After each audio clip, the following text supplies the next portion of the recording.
जब भी बरसात होती है उसके बाद क्या होता है, पानी का जमाव होने लगता है। ये एक बहुत ही अच्छा एनवायरनमेंट होता है जिस समय मच्छर इसमें पनपते हैं। मच्छर जब इसमें पनपते हैं, अंडे देते हैं, तो वो प्लास्मोडियम से इन्फेक्ट होते हैं और ये इंसान को काटते हैं। इंसान को काटने के बाद ये जो सबसे पहला ऑर्गन जो इफ़ेक्ट होता है वो होता है आपका लिवर, या फिर जो ब्लड में जो सेल्स होते हैं जो बोलते हैं हम लोग आरबीसी, उसको ये इफ़ेक्ट करते हैं। इसके बाद ये धीरे धीरे क्या करते हैं, दिमाग में पहुंचता है और दिमाग में पहुंचने के बाद ये अपने सिम्टम्स प्रोड्यूस करने लगते हैं। अब ये देखा जाता है कि वैसे तो ये किसी भी वर्ग के इंसान को इफ़ेक्ट कर सकता है, लेकिन जो सबसे ज़्यादा हानिकारक जो होते हैं ये बच्चों में, या प्रेग्नेंट, या फिर बूढ़ों में, या फिर उन लोगों में जिनमें कोमॉर्बिटीज़ होती है, जैसे डायबिटीज़, हाइपरटेंशन, या फिर किडनी डिजीज़ या लिवर डिजीज़। इनमें ये ज़्यादा हानिकारक होते हैं। मलेरिया होने का जो सबसे इम्पॉर्टेंट कारण होता है वो ये है कि मच्छरों का ज़्यादा बनना। वो मच्छर जो बरसात में पानी के जमाव के कारण पैदा होते हैं, उसमें अंडे देते हैं और ये धीरे धीरे पनपते हैं। फिर ये मच्छर क्या करते हैं कि प्लास्मोडियम से इन्फेक्ट होते हैं। ये इन्फेक्ट होने के बाद किसी भी इंसान को नॉर्मली रात के समय में काटते हैं। काटने के बाद ये हमारे शरीर में मेनली लिवर और ब्लड सेल यानी कि आरबीसी को अफेक्ट करते हैं। जब भी ये पैरासाइट आरबीसी के थ्रू हमारे ब्रेन में जाते हैं तो वहाँ की नसों में ये प्रॉब्लम करते हैं। वहाँ पे ये क्या करते हैं कि जो आरबीसी होती हैं उनकी क्लम्पिंग होने लगती है, यानी वो एक साथ जुड़ने लगते हैं, और जिस हिस्से में भी ब्रेन के ये जाएंगे वहाँ की ऑक्सीजन सप्लाई और ग्लूकोज सप्लाई को ये कम कर देते हैं, जिसके कारण पेशेंट को दिमाग में दर्द हो सकता है, चक्कर आ सकते हैं, बेहोशी हो सकती है, झटके आ सकते हैं और बहुत तेज बुखार आ सकता है। सबसे पहले ये चीज़ जानना बहुत ज़रूरी है, ये ज़्यादातर उन जगहों पे होता है जहाँ पे पानी का जमाव ज़्यादा होता है, क्योंकि ऐसी जगह पे ही मच्छर ज़्यादा बनते हैं और वो प्लास्मोडियम पैरासाइट को इंसान के अंदर ट्रांसमिट कर सकते हैं। जब भी ये चीज़ हमारे शरीर के अंदर आती है तो जो मेजर जो सिम्टम्स आते हैं वो होता है बहुत हाई ग्रेड फीवर, जिसमें पेशेंट को बहुत तेज़ बुखार आएगा, उसको कपकपी लगेगी और ठंड लगती है। जो मेजर कंप्लेन ये आती है, पेशेंट ये बताता है कि मुझे बहुत तेज़ बुखार आया जो 102 103 तक हो सकता है। इसके बाद उसको बहुत तेज़ कपकपी होती है और पसीना निकल के उसका बुखार उतरता है। ये साइकिल बार बार रिपीट होती है। कभी कभी ये 24 घंटे के बाद दोबारा रिपीट होती है, कुछ में ये 48 घंटे के बाद भी रिपीट होती है। जब भी ये पैरासाइट हमारे ब्रेन को इफ़ेक्ट करते हैं तो वो एक कॉम्प्लिकेटेड मलेरिया कहलाता है, और इसके जो मेजर लक्षण होते हैं वही बहुत तेज़ बुखार आना, उसको सर में बहुत दर्द हो सकता है, मिचली आ सकती है, उसको झटके भी आ सकते हैं, वो बेहोश भी हो सकता है और इसमें मृत्यु भी हो सकती है।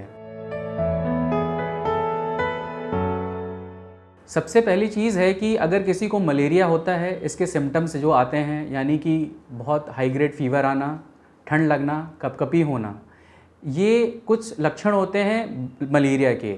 लेकिन अगर किसी को ब्रेन मलेरिया हो जाता है तो इसका मतलब ये होता है कि वो मलेरिया जो पैरासाइट है उसके दिमाग पे भी असर डाल रहा है, और पेशेंट को जो मेजर सिम्टम्स फिर आने लगते हैं वो ये होते हैं कि उसको हाई ग्रेड फीवर आएगा, मछली हो सकती है, उल्टी हो सकती है, सर में बहुत तेज़ दर्द हो सकता है, उसको झटके आ सकते हैं, वो बेहोश हो सकता है अथवा उसकी मृत्यु भी हो सकती है। अब ये सिम्टम्स अगर किसी को आ रहे हैं तो हम बहुत सस्पेक्ट कर सकते हैं कि उसको शायद ब्रेन मलेरिया हो गया है, और इसके लिए हम मलेरिया की जांच करते हैं जो ब्लड से होती है।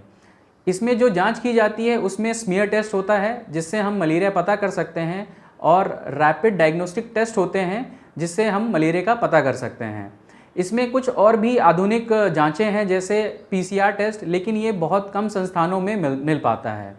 हम एज ए डॉक्टर कुछ ब्लड की और भी जांचें भेजते हैं जो हमें मलेरिया की तरफ रुख देता है, जैसे हम इसमें सीबीसी भेजते हैं, केएफटी, एलएफटी भेजते हैं, अल्ट्रासाउंड कराते हैं। सीबीसी में आप देखेंगे कि इसमें नॉर्मली टीएलसी काउंट नॉर्मल रहता है, प्लेटलेट गिरा रहता है, नीचे की तरफ रहता है। लीवर फंक्शन टेस्ट देखेंगे तो उसमें बिलिरुबिन आप देखेंगे बढ़ा हो सकता है, एसजीपीटी ओटी बढ़ा रह सकता है, यानी कि पेशेंट को जॉन्डिस या पीलिया की शिकायत भी हो सकती है।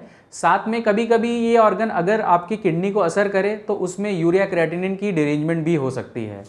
अगर ये बीमारी आपके लंग्स में इफेक्ट करेगी तो एक्सरे में आपको निमोनिया के पैचेस भी दिख सकते हैं।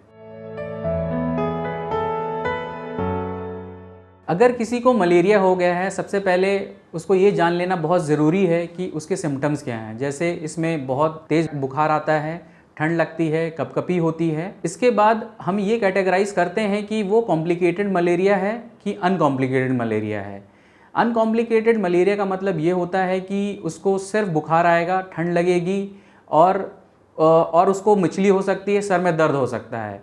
लेकिन मान लीजिए अगर ये मलेरिया पैरासाइट आपके दिमाग में असर करे या फिर और किसी ऑर्गन में इफ़ेक्ट करे, जैसे कि लंग्स में, किडनी में, तो इसे हम कॉम्प्लिकेटेड मलेरिया बोलते हैं। ऐसे केसेस में पेशेंट को आईसीयू में एडमिट करना चाहिए और इसमें कुछ दवाइयाँ होती हैं जिसे हम देते हैं मलेरिया के ट्रीटमेंट के लिए। और भी कुछ सिम्टोमेटिक ट्रीटमेंट होता है, जैसे अगर झटके आएंगे तो झटके की दवाई देना, दिमाग में सूजन अगर आ रही है तो सूजन कम करने की दवाइयाँ देना, प्लस आईवी फ्लूइड देना, ये इसमें मेन ट्रीटमेंट होता है। ब्रेन मलेरिया का बचाव सबसे इम्पॉर्टेंट जो चीज़ है, जैसा हम बोलते हैं कि prevention is better than cure, इसमें जो सबसे इम्पॉर्टेंट जो चीज़ है कि जिस वजह से मलेरिया हो रहा है उसका जो सबसे मेन कारण जो होता है वो होता है मच्छरों का ज़्यादा बनना। यानी कि जब भी बरसात के बाद पानी का जमाव होता है उस जमाव को ना होने दें।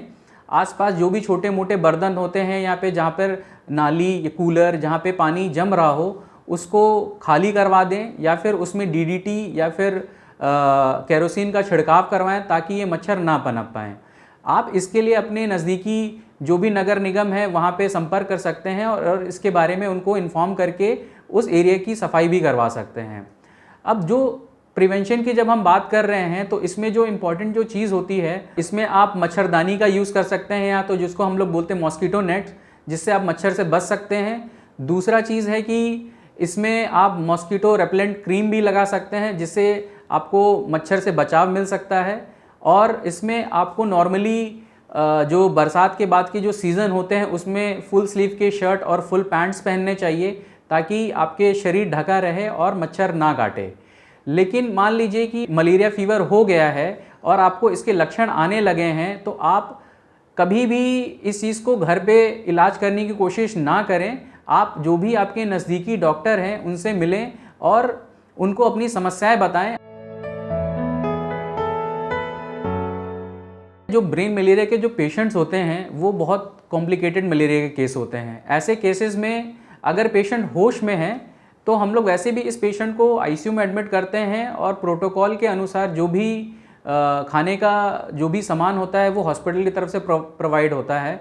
वैसे इसमें पेशेंट कुछ भी चाहे खा सकता है, लेकिन अगर उसको मछली या उल्टी आ रही है तो हम नॉर्मली प्रेफर करते हैं कि उसको सादा खाना खाना चाहिए। दूसरी चीज़ है, पानी का सेवन काफ़ी ज़्यादा होना होता है। अगर वो पानी मुंह से नहीं पी पा रहा है तो हम उसको आईवी फ्लूइड भी देते हैं।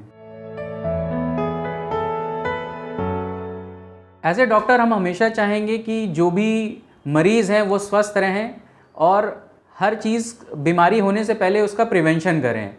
तो जैसे मैंने पहले भी बताया है कि मलेरिया जो बीमारी होती है मच्छर के काटने से होती है, मतलब मच्छर सिर्फ फैलाता है। इसे होने का जो मेन कारण होता है वो प्लाज्मोडियम होता है।